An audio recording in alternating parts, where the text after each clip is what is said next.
Fala galera, meu nome é Udney, vocês estão no Bora Mundo e a gente vai continuar o vídeo de história, tá certo? Esse vídeo é muito importante, ele como o vídeo passado, porque é para você entender como é que surgiu o feudalismo, tá? O que é o feudalismo, você que escuta falar tanto nessa palavra, os feudos, o feudalismo, como é que surgiu, né? Ele foi um resultado de alguma coisa, então de um processo histórico, e a gente vai ver um pouquinho desse processo histórico, tá certo? Bom, então vamos lá. Só um detalhe, por isso que é importante você ver os vídeos na sequência, porque eu estou lendo o livro de história na sequência. Então as coisas vão se encaixando de uma forma redondinha que você vai entendendo, tá?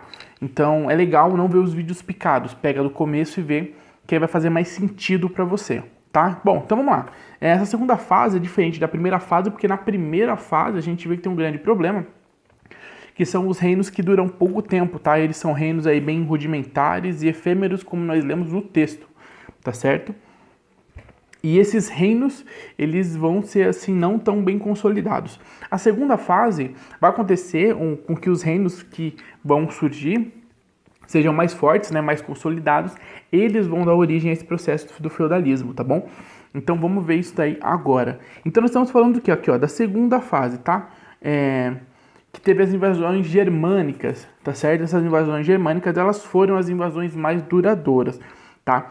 E aí nós temos alguns povos aqui fundamentais. Nós temos os francos e os anglo-saxões. Eles vão ir para as ilhas britânicas ali e vão fazer essa invasão. É mais ou menos aí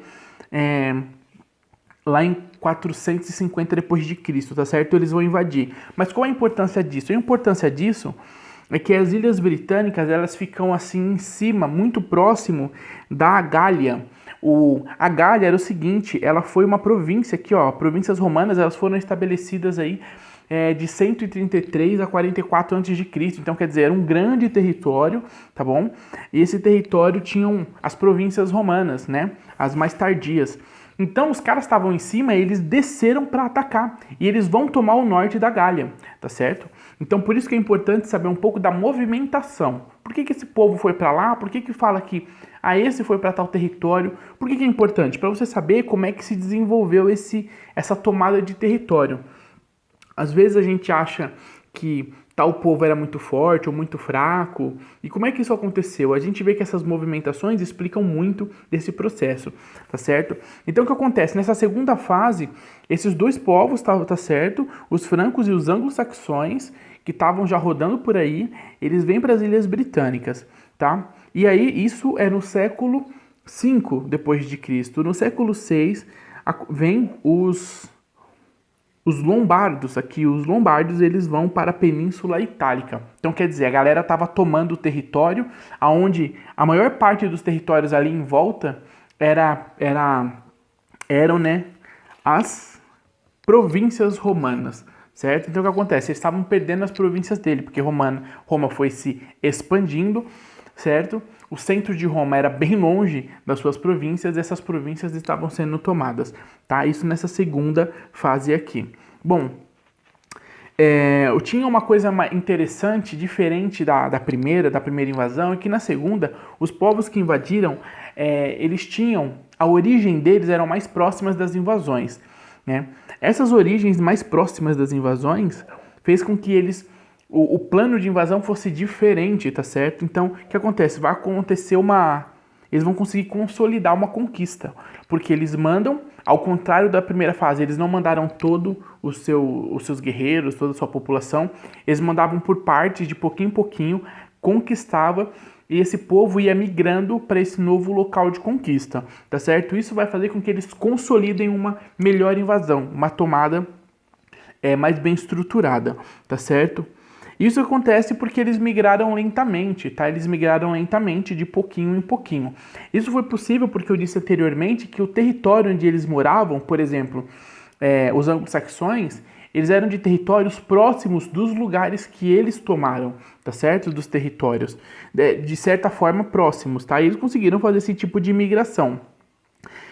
O que acontece? E essa migração ela foi concentrada e mais segura, tá? Por isso que essa consolidação desses reinos e a conquista e o abate do Império Romano foi assim, não foi tão, como é que eu posso dizer, não foi tão difícil, entre aspas, né? Foi uma coisa um pouco mais orquestrada, um pouco mais bem estruturada do que a primeira invasão. Você vai entender isso quando você vê o vídeo da primeira invasão, que é o vídeo passado. Você vai ver que houve uma certa confusão ali, uma desorganização que fez com que eles não ficassem bem estruturados. Aqui já muda a característica disso aí, certo? Bom, beleza. Um outro ponto interessante é que é o seguinte, nesse processo, esses povos, tá, os bárbaros, deixa eu já explicar o que é os bárbaros novamente. Os bárbaros eram aqueles povos que não faziam parte do domínio romano, tá, e não falavam latim.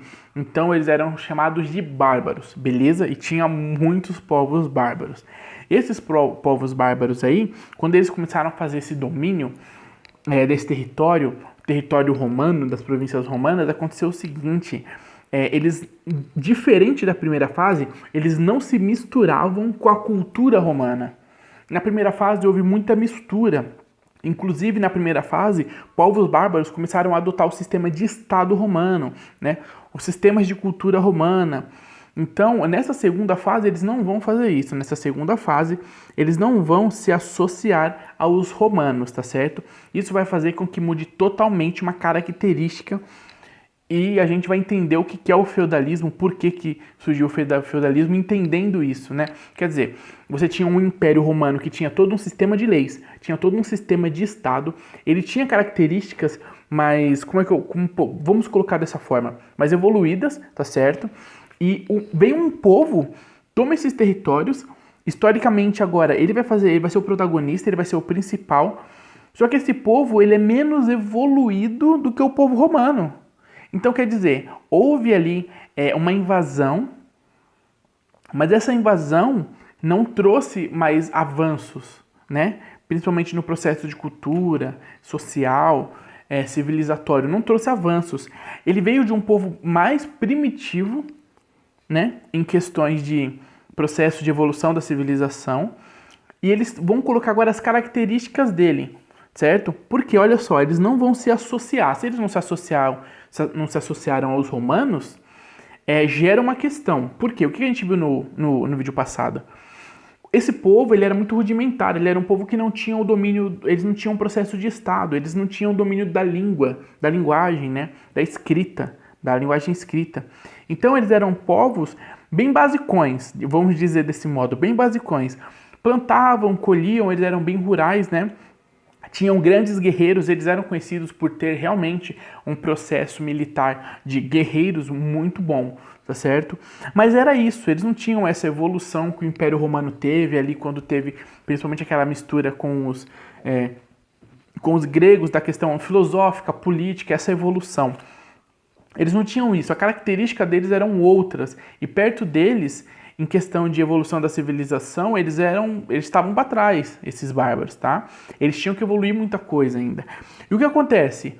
Eles vêm, tomam esse território, ganham esse poder, só que eles ganham esse poder sem essa evolução de Roma, porque eles agora não se associam mais, eles não se misturam mais, eles vão dominar e orquestrar o seu domínio territorial, o seu domínio imperial, com a sua própria cultura, o seu próprio processo. E a gente vai ver o que isso vai dar, certo? Bom, e é o seguinte, eles não se associavam, tá? Aconteceu algumas coisas interessantes. Eles começaram a se expandir, tomar os territórios, como eu disse, eles desceram para Gália, ali, né, que é um território muito grande de província romana. E duas coisas interessantes. Aconteceu duas consolidações muito interessantes, que foi a aristocracia territorial, tá? A aristocracia territorial dos bárbaros, né? Essa aristocracia é aquele processo de dominação de território, de empoderamento, do qual fica na mão, geralmente, de uma família, né? Então fica essa aristocracia onde o filho do rei, ele vai ser o próximo rei, e fica sempre no domínio de uma família ou de um grupo específico, tá bom? E esse tipo de característica no grupo dos bárbaros, nessa povoação, ela vai começar a se consolidar, ficar mais forte. Outra consolidação interessante é das aldeias comunitárias dos camponeses. E aí é uma coisa interessante, né? Porque tem a aldeia comunitária dos camponeses, ela é a mesma aldeia comunitária que a gente viu no outro vídeo. É a aldeia comunitária de origem dos bárbaros, né? É aquela aldeia comunitária o que é esse comunitário, né? Aonde é de todos da comunidade, todos vivem e compartilham aquela comunidade, aquele território, tá certo? E aquele espaço. Então era uma coisa bem comunitária, de todos da comunidade, fazia parte de todos, né? E para todos. Então eles voltam com esse processo cultural e implantam, isso começa a se consolidar nessas províncias que foram tomadas, nesse território que foram tomados, tá certo? Esses dois pontos aqui. Bom, e aí vai acontecer o seguinte, outra coisa interessante que eles vão deixar de lado e eles vão estabelecer como deles, e prestem atenção, eles não estão pegando nada do processo de civilização do Império Romano, da cultura romana. As coisas mais importantes, mais brutas, administrativas, de questões de liderança, organização social e tudo mais, é característica antiga desses povos bárbaros, tá? Então, uma coisa interessante é que eles não vão usar as leis romanas, tá? Eles não vão usar as leis romanas aqui, certo? Elas vão começar a ser invalidadas, elas não vão funcionar para eles não vão adotar. E eles vão aplicar o processo de direito deles, tá? Isso aqui é interessante que tem o nome desse processo aqui, ó, que é, deixa eu ver, consuetudinário. Direito consuetudinário. O que é esse direito consuetudinário? Esse direito consuetudinário é um direito que ele é resultado do processo cultural, tá? É um direito que ele não precisa ser revisto, ele não precisa ser estruturado, é um direito que não precisa ser escrito, é um direito meio que de troca de boca, de dissenso da população. Vou dar um exemplo aqui, tá? Quando a gente coloca um tipo de lei, a gente tem que ver se essa lei ela tem, de determinada forma, ela supre uma necessidade geral, se essa lei ela organiza de certa forma uma questão de forma geral, né? Se ela lidar com essa questão de forma geral, ela vai evoluindo ali conforme algumas questões que vão mudando da sociedade. Essa lei aqui não, ela não precisa nem ser escrita, é uma lei meio de boca a boca, tá? Então vamos supor, se aquela civilização, do tempo que ela existe, ela sofre um processo de uma família nasce e se multiplica, faz uma casinha num território, cerca esse território e essa casa é dela. Se isso está acontecendo há muito tempo, isso significa que é uma lei, que é um processo de direito. Qualquer um pode fazer isso, tá certo? Isso não precisa ser escrito. Isso é uma questão de senso. Você olha, você tem uma noção, você entendeu que é assim que funciona e é assim que você vai fazer também, tá? Então, quer dizer, eles tiram a lei romana, que tinha uma organização política, filosófica toda estruturada, diferente, e eles pegam uma coisa mais rudimentar, tá? Uma coisa mais básica. Falam, não, é assim que funciona e acabou. É uma coisa muito básica, tá certo? Isso também vai causar diferenças. Pode ver, estamos falando de um povo que está se afastando do desenvolvimento que tinha o Império Romano, certo? A civilização romana. E aí, isso daqui, esse direito aí, consuetudinário, ele vai fazer com que se estabeleça uma forma diferente do processo civilizatório, diferente do Império Romano, tá certo? Bom, dois reinos agora que vão participar dessa mudança, né, que vão fazer essa mudança, são dois reinos, é o franco e o reino dos anglo-saxões, que nós falamos lá em cima, né? Os francos e os anglo-saxões. Depois vai vir aí os lombardos, mas os francos e os anglo-saxões vão ser fundamentais para isso, tá certo? Bom, esses anglo-saxões e esses francos, eles, como eu disse, eles vão vir, tá certo? Para a Inglaterra ali, para as ilhas, né, britânicas, vão descer para a Gália e vão tomar os seus territórios, tá? O que vai acontecer? Surge um rei franco, que o nome dele é Meroveu, tá? Esse rei Meroveu, ele vai dar início a uma dinastia chamada dinastia Merovingia, tá certo? Para você que já escutou esse nome com certeza, os Merovingios, o que é isso? Merovingios é a dinastia do rei Meroveu, ele vai dar início a uma dinastia de líderes, de reis, que vão ser a dinastia Merovingia dominante, tá certo? E no segundo reino dos anglo-saxões? O segundo reino dos anglo-saxões é o seguinte... bom, eles vão descer para essa ilha britânica 450, vão se juntar. Porque é o seguinte, quando eles chegam lá, na Gália, no norte da Gália, praticamente ali, vai acontecer uma coisa interessante, que a população romana, ela já não está mais ali. eles meio que abandonaram a região, né? Então, a dominação daquele território se torna uma coisa muito mais prática e muito mais fácil, né? Isso aconteceu... Eles abandonaram essas terras, tipo, há 50 anos depois que eles chegaram. Então elas já estavam abandonadas. Quer dizer, todo esse processo de domínio da primeira fase até chegar à segunda fase, quando eles chegaram, uma parte dessa terra ela já estava abandonada há um bom tempo, tá? Isso vai fazer com que o domínio seja muito mais rápido, tá certo? Bom, o que acontece? Eles vêm, descem para Gália, eles têm a tomada das Ilhas Britânicas, agora eles estão na Gália, muito perto de Roma, e acontece o seguinte, vai acontecer uma outra questão, o tempo vai se passar, e aí vamos chegar no século XVII, onde o poder dessa aristocracia anglo-saxã, né, quer dizer, eles se consolidaram, eles se desenvolveram, eles cresceram e a aristocracia vai consolidar um poder. Quando ela consolida esse poder é no século XVII, quer dizer, passou aí uns 150 anos depois da invasão, mais ou menos, tá? 150? 200 anos, mais ou menos, depois da invasão, certo? Esse reino, certo? Essa consolidação vai fazer com que surja 7 reinos anglo-saxões, tá? Esses 7 reinos, eles não vão viver em paz. Vai surgir esses 7 reinos, eles vão viver em guerra entre eles. O que acontece? Vai fazer com que eles não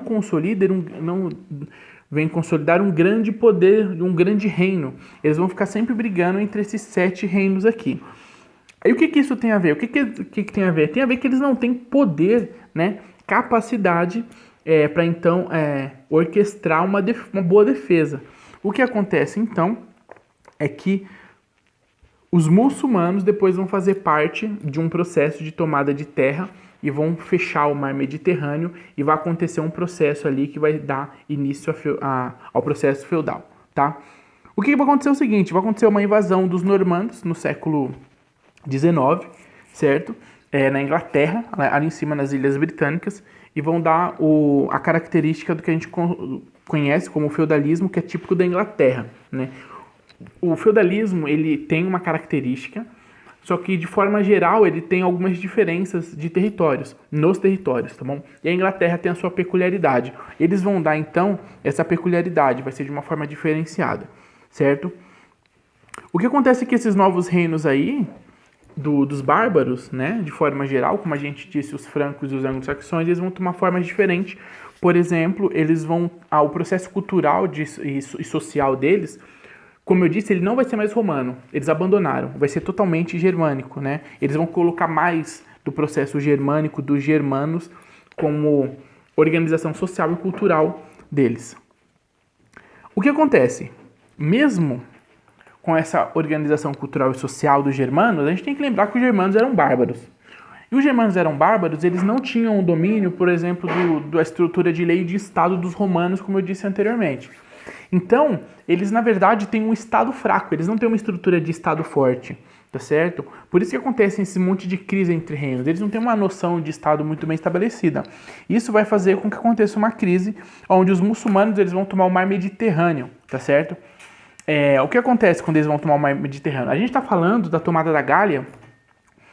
Imagina que a Gália é aqui em cima, tem o mar Mediterrâneo, e embaixo tem outro tipo de outros locais. Então você tem um estreito de mar ali no meio. Esse estreito de mar tinha então um processo comercial entre eles. Quando os muçulmanos invadem o litoral, o território do Mediterrâneo, eles cortam esse processo de comércio que eles tinham, certo? Cortando esse processo de comércio, vai acontecer uma coisa muito interessante com os reinos que estão consolidados lá em cima. Eles vão começar a não conseguir fazer comércio com um lugar de fora. Então eles vão se fechando num processo rural.